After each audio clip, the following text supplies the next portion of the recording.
Hey viewers, welcome back to the channel. Today's video I want to talk about, I think, two things. First, this is the final, video talking about the coping. The coping is all done. I want to show you the last little details, and then we're going to talk about laying out the plumbing for our slide. So we got a slide. It requires a water supply, so water goes down the slide, and that plumbing, the stub up to that has to be precise. Otherwise it won't look right, or it'll look trashy, and we don't want that. So let's talk coping first. First off, this is kind of the finished product, and you can see we got all the braces in. So I basically just put them in periodically all the way around, right? Every so often, and a little more in the corners. Just, there's no guidelines on this. They give you a whole mess of braces, like 80 or 100 of them. So I just try to put them equidistant and put them in the corners, you know, in the places where I thought we needed extra reinforcing. I did so. So basically what they are, you can see there's a little groove here. They fit into this little channel, wedge up in here, and then you run another self-tapper to hold them in.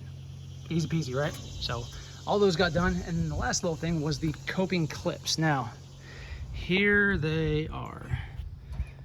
You can see here, these are aluminum, and they're designed to sit flush right here. Now, if you did these right out of the gate, what you will find is that there will be a gap right here at the bottom, and it sucks to deal with and get rid of, because this is aluminum, and it's like extruded aluminum to where, you know, they extrude these in like 12-foot sections, and then they just chop them up. So there is a unfinished raw aluminum edge here that is, to me, unsightly. You can kind of see it in the sunlight there, right? And it's kind of rough, like here. Like down here it's rolled and smooth, but right here is rough, where it would be a, I'll say a hazard, in that someone could scratch themselves really bad if they hit it just right, ain't gonna kill nobody, but it's not good, right? And talking with the Pool Warehouse people, they basically said, yeah, they can be cantankerous. And I asked them about plastic options or whatever, and this is the only option they have. And they said they used to have plastic ones, but they disintegrated about every 3 to 5 years, and so they moved to the aluminum, which I get. This is a better product durability wise, but those rough edges. So we're gonna brainstorm to think about how we want to do that. If you're a good TIG welder, right, run a little bead right there, that'd probably make it look really nice. But I am not that, and we don't have a TIG welder, so we're gonna figure out something else. But the way you set this up to get this to be flush, this is the trick that tech support told me. So step one is you put is over your seam, and remember there's a seam here behind this panel, right? You put a brace there, bridging the two gaps of these things, okay? Then you want to maneuver and bend this coping to be as vertical as possible, right? So before we did any of this, we went around all the walls, right? And this is something I mentioned that we did, and it doesn't really warrant a video other than just say we did it, to make sure the walls are plumb, right? So you put a level on the wall, and then around each of these turnbuckles, you tighten them or loosen them to bring the wall in or out of plumb. And by and large, we were pretty close. We had a couple that were a little, we actually, trying to get it plumb, we actually bent the wall a bit with the turnbuckle, with the force. And so these things will move on you, so you gotta kind of use your best judgment. Use your mind, not your muscles, kind of a thing. And so one wall is not 100% perfectly plumb, but it's close enough compared to the damage we would do if we try to force it into plumb. So, but once all that's done, and your walls are plumb, right, then you can get about the business of making sure that this coping's plumb. And then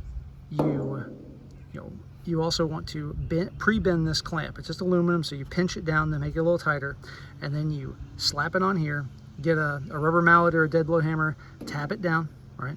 Tappy tap tap, nice and flush, and it should sit, and you should come out with that kind of a flush finish.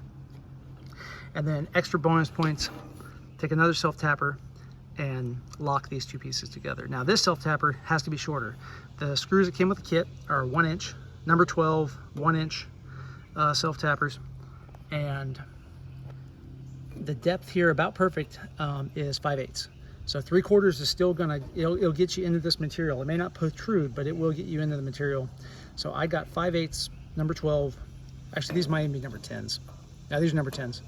I don't think you can get them in number 12. So 5/8 number 10s, just to poke, through here, self-tapper. So that's how you finish up the coping. Now let's talk about the slide. So our slide is going to be a big twisty thing. So if you visualize here, right, slide comes up and curves around and dumps in the pool. Okay, the slide is 8 feet tall. It is the S.R. Smith Turbo Twister. So it's a nice one, but the plumbing stub up has to be where it has to be. And so trying to locate this, rather than using tape measures and curse words, we decided to make a template. And by we, I mean my dad, because this was his idea and it was brilliant. So it is worth 50 bucks in OSB to make us a template. So what we did, because you get diagrams with your slide of how to lay this out, and literally the picture looked like this, and we just transferred the picture from the instruction manual to real life. So we have 4 4x8 sheets of OSB. Get the cheapest 4x8 sheets of something you want. In practice, I would recommend, 1/2 inch, or this is 7/16, 1/4 inch stuff. Might be a little flimsy for this. Just maneuvering around and making sure it doesn't move and stuff. So we drew out a grid, 1 foot grid, 1 foot by 1 foot all the way around. And then we just transferred our marks.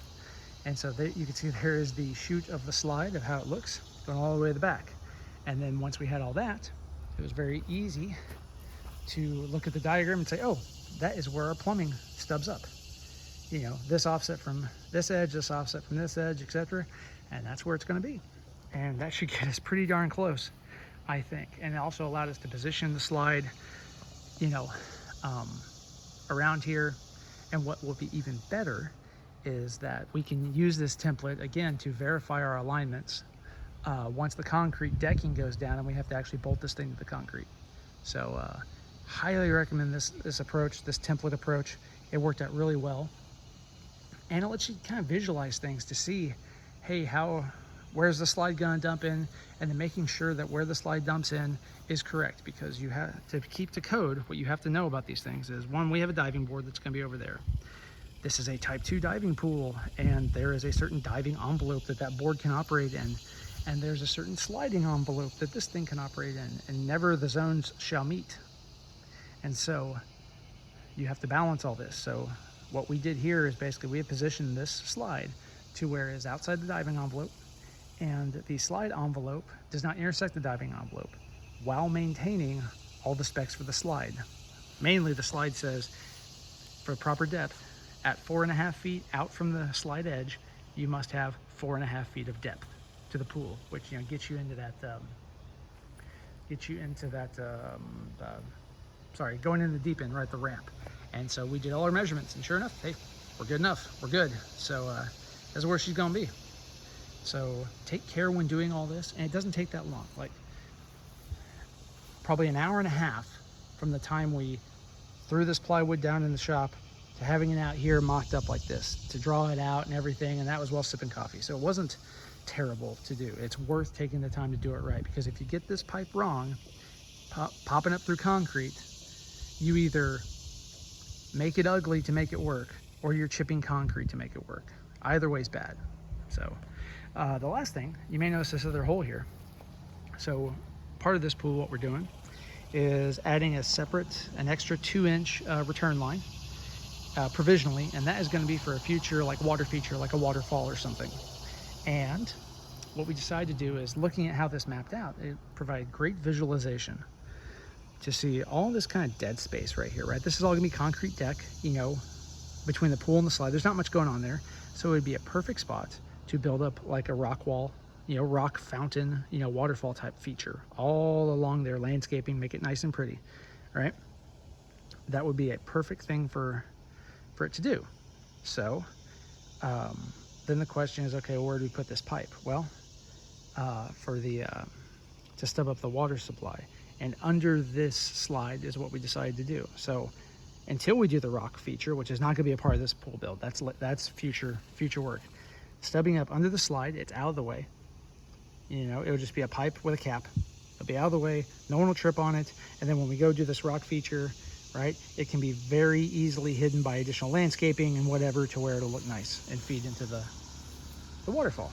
So should be cool. Anyway, that's what we got. I that's all I got for you for this video. Thank you guys for watching. If you're enjoying the project and enjoying the progress and the videos, please like, share, subscribe. It greatly appreciate it. It helps out the channel and helps me to bring you more content. So thank you again for watching, and we'll see you in the next video.